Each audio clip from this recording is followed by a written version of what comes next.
Ipapakita ko sa inyo paano ako gumawa ng classic. Gagamit tayo ng sponge. Hindi ko alam kung sponge pa tawag dito or and pulses.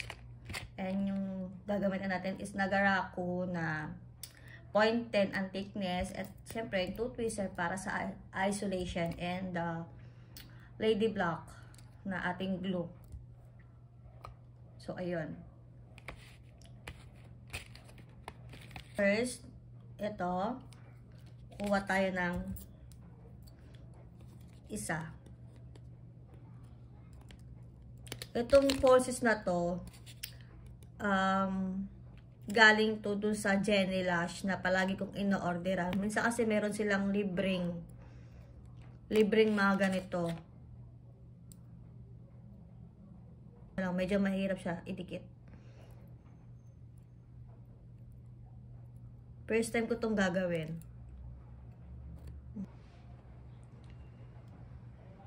And, naglagay tayo ng glue. Siyempre, shake muna natin siya. Ang pag-shake is pag ganito siya, hindi siya pag ganon. Pag ganito. And habang sinishake mo siya, nakaganto lang siya. Hindi siya pwede pata, nakabaliktad. Kailangan nakatayo siya. And shake mo na. Yan, dapat ang pag-shake ganito, hindi siya masyadong maganon. Kailangan yung, alam niyo yung tamang pag-shake, yung ano lang.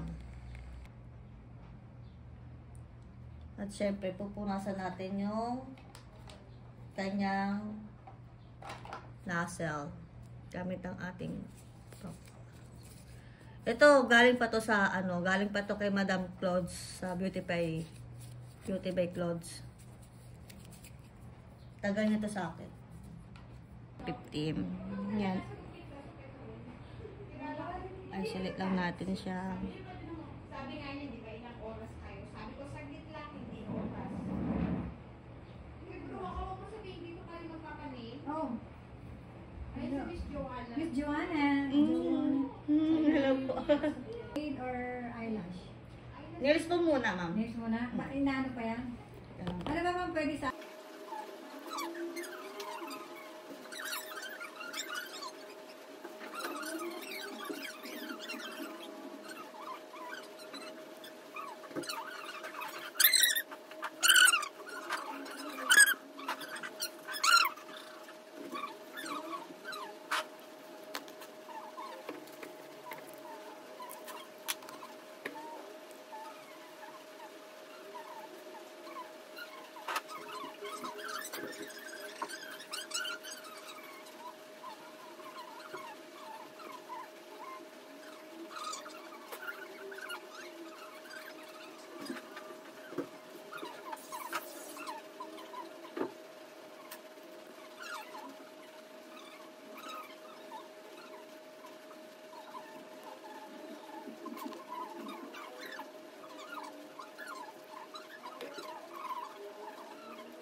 So, yun, tapos na. Ganito siya. Hindi lang maganda yung pagkakakabit ko ng ano. Diba? Ganda.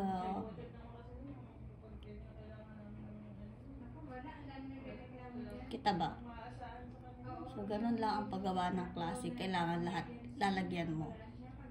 And dapat malinis tignan. Diba? Ganda.